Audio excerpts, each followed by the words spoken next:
Hi guys, Dr. Gaynor here, and welcome to Wednesday Wisdom. So this is our second time being live, and we are going to make this a weekly occurrence. So I am going to give you a few minutes to come in, but I want to say welcome. My name is Dr. Brianna Gaynor. I am a licensed clinical psychologist in Johns Creek, Georgia, and I'm very passionate about demystifying the stigma of mental illness. And I want to talk to you today about workplace burnout.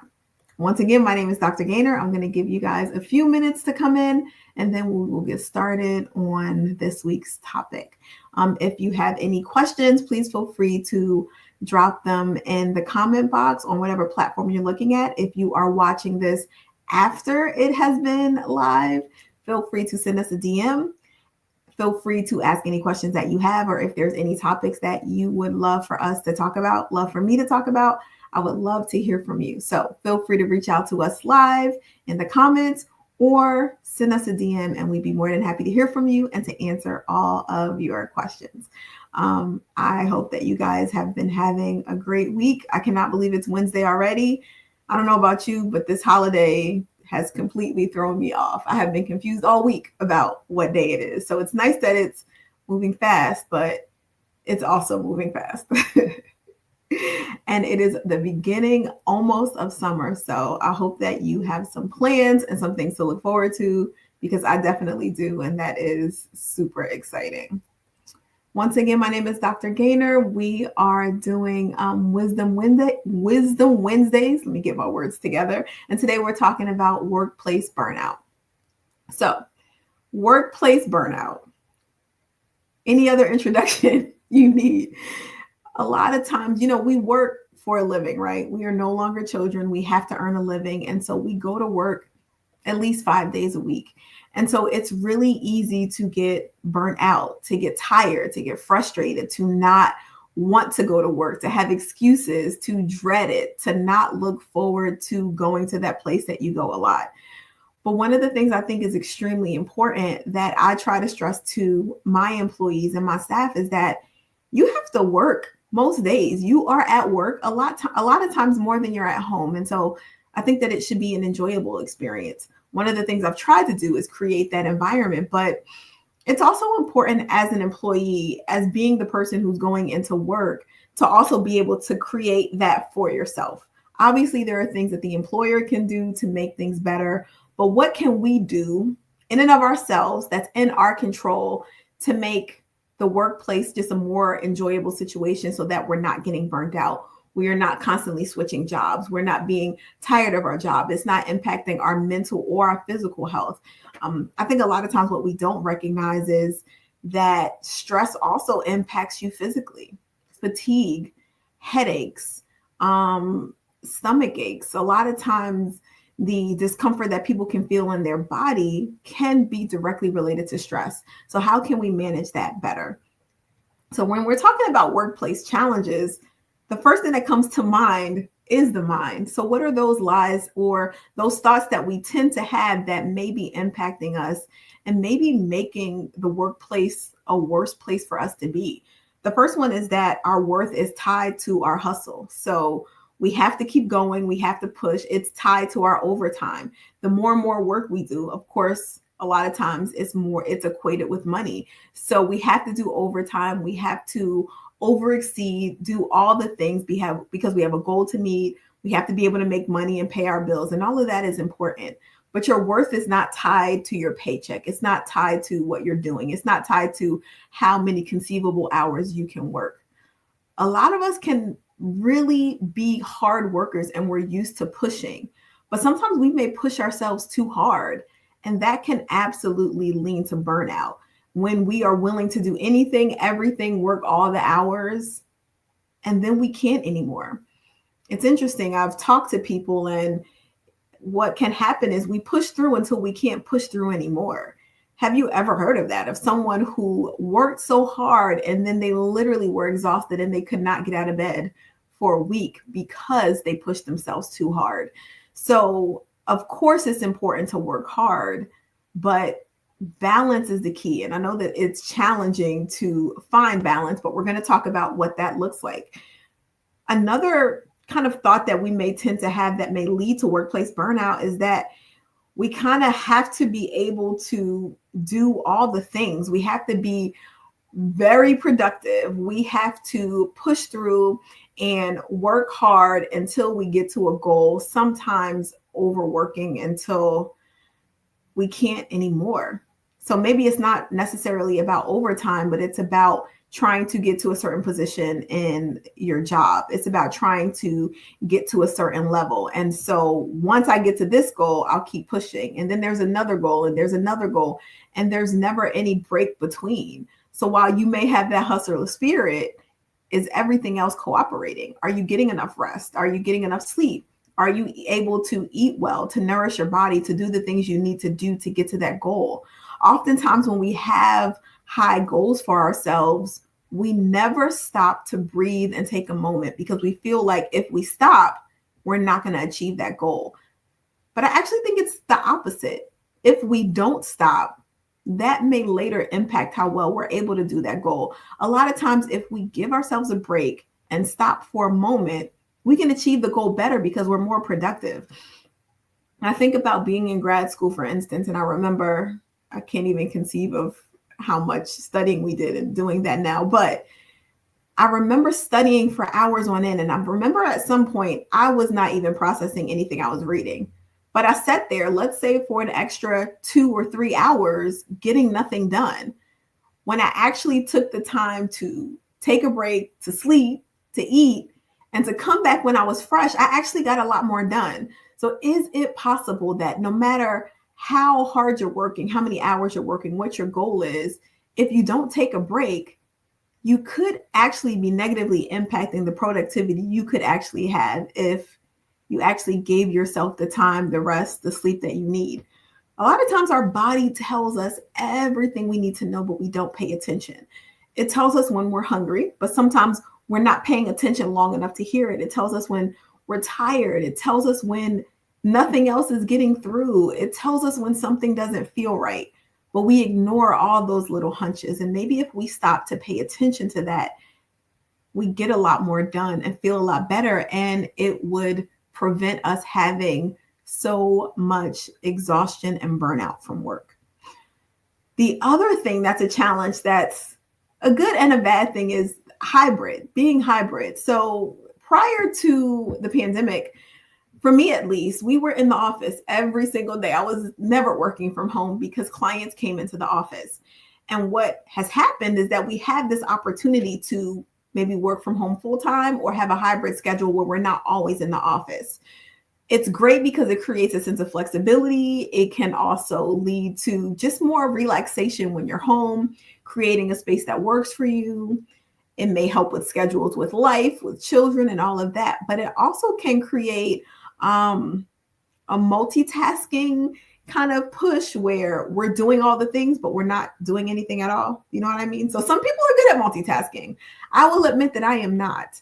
I can have 10 tabs up, and what I have to tell myself is stop and finish one thing because I'm not really finishing any of them. I'm just kind of jumping around. So I find that if I'm not disciplined, I have a lot less productivity because there's so many other things at my disposal. I can do my laundry. I can cook. I find time to call all the people who are not working so I can FaceTime them. I'm doing a lot of things that I wouldn't do if I was in the office. And I find that I'm a little bit more productive. So while hybrid is good, it's about how do we create a situation that helps us to be as productive as possible while also enjoying the benefits of it. And then there is the push for the quiet quitting kind of phenomenon, which is when people are unhappy with where they are disengaged, they're not as passionate or doing the same things that they used to do in their job. And then as a result, they're looking for something else on the side. They're looking for the next thing that they think will make it better. And while sometimes it is appropriate to look for something else, could there be something else that we could do on our side that can help with burnout, that can make us feel more happy and successful in the jobs that we're at? What if there were some adjustments we could make that could just actually make it better? And so when we're talking about workplace burnout, I would say there's three different types of burnout scenarios. First, there is the silent quitter. So, what I was just talking about is the silent quitting phenomenon where you are disengaged, you're not putting forth as much effort, you're looking for something else on the side. And a lot of times it's really obvious. As an employer, it's super obvious when a person is checked out. And so that is also when maybe you're taking advantage of a lot more of the things that come with hybrid in terms of not kind of following the rules and protocols of the job, maybe not putting in as much effort as you would with a client as you had in the past, not enjoying this job as much as you used to. Maybe part of that is as a part of burnout, feeling like you've done so much that you're tired and you don't have the energy or you don't feel appreciated. And so that's one side of the coin. The other side of the coin is the people pleaser. The people pleaser is the person who does all the things and never ever says no. Even when they want to say no, even when maybe someone else could help with it, even if it's something that they've answered for someone else or they could delegate, they do not. So not only do they not say no, but they don't delegate. They're willing to do all the things. They're working all the hours and they are literally exhausted and they're frustrated, but they're likely not going to speak up about it. They're just going to keep doing it. And then there's the overachiever. The overachiever is going above and beyond, and they cannot get whatever that work thing is off of their brain. They're thinking about it at night. They're having the anxiety about it beforehand. They're wondering what people are going to think. They are second guessing themselves. And they are so anxious about not only their performance, but how it's going to relate to other people that it can cause some paralyzation of them actually putting forth their best effort. So there is the there's a silent quitter, there's the overachiever, and then there is the people pleaser. Which one are you?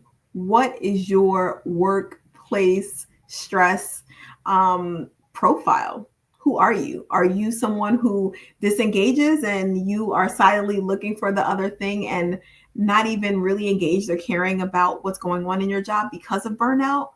Are you a people pleaser? Are you saying yes, but frustrated and not really happy with your yes? Or are you the overachiever, always doing above and beyond, not feeling appreciated, and in a constant state of worry or anxiety about how it's going to turn out, not just based on your performance, but what other people are going to think? So, which one are you? So this would not be complete if I didn't talk about how we deal with these things, right? Because we can talk about the issues all day. We need to identify what the problem is, but how do we start to manage it? Well, let's talk about being hybrid first. Let's talk about structure and boundaries that need to happen at home. One of the best things that I was able to do is create an office space in my home because it helped to separate home and work. So having a specific space just for you that is for work, that has all the functionality you need, and as much quiet as possible is really important to create that environment. The other thing is it's not realistic to think that you're not going to maybe do some of the things at home that you may need to do, but creating a plan and structure so that you're not getting up all the time. Maybe if there's a specific task you need to do, putting on a timer so you're actually giving yourself a timer and some focus to complete that. And then if you are the person who is overachieving and always thinking of the next thing, before you close your computer, before you're done with the day, write a plan for the next day. So hopefully that doesn't follow you after work hours so that you're not able to turn your brain off. It's really important to be able to figure out a way to stop work, especially when you work at home, so that home can still have relaxation and it's not all about work. So another tip would be, when the workday is done, be done. Do not respond to emails after work. If it can wait till tomorrow, let it wait for tomorrow. One of the biggest things I've had to learn is just not to respond to the email. It will not be dire. It can wait until tomorrow. And then when it's time for lunch, take a lunch, take a break. Sometimes it's really important, especially when you're in a work environment, whether you're at home or in an office, to just get up and get some fresh air. Get up from your seat, stretch, and really kind of change your perspective. But actually giving yourself a break can actually make you a lot more productive.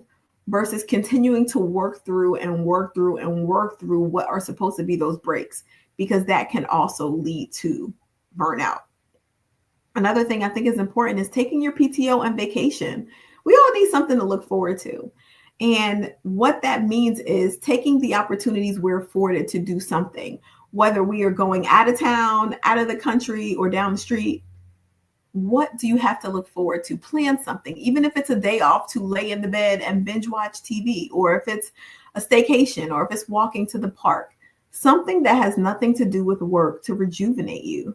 Make sure you're doing those things that feed you, that you look forward to, that you're excited about, making those plans with those friends that you don't always get to do. So a big part of this is being able to set those boundaries where you're creating the space for work and home. Create timers for yourself and write down what you need to do for today and the next day so that you get it off your brain. If you still struggle with that, and let's say you're thinking of things later, one of the things I also do to help create boundaries and to help me sleep at night is I have a pad by my bed. So if something comes up, I'm just going to write it down really quick so it's out of my head and I know I can take care of it later. But leave it there.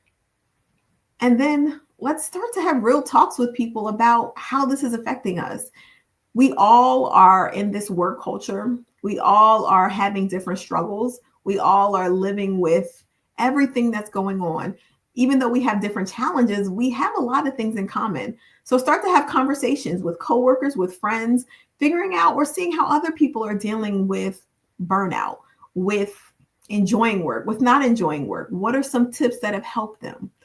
If you're going to be somewhere, it's important to enjoy it. So if there are little things that you can do for yourself in creating boundaries and talking to people and making sure you're taking care of yourself and you're taking a break, why not do that? Wouldn't it be easier to try to figure out what that looks like for you on this side than to go somewhere else? Because sometimes, even if it's time for another job, if we don't address the areas of difficulty that we have that kind of keep coming up, they're going to keep coming up because we're the common denominator. So what do I need to do to help myself to feel better? And sometimes also giving yourself the space to know that sometimes it's just a season. Sometimes based on where life has taken us and all the struggles we're having, everything feels like a chore. So stopping and remembering why you wanted to do this in the first place, what you first enjoyed about this job.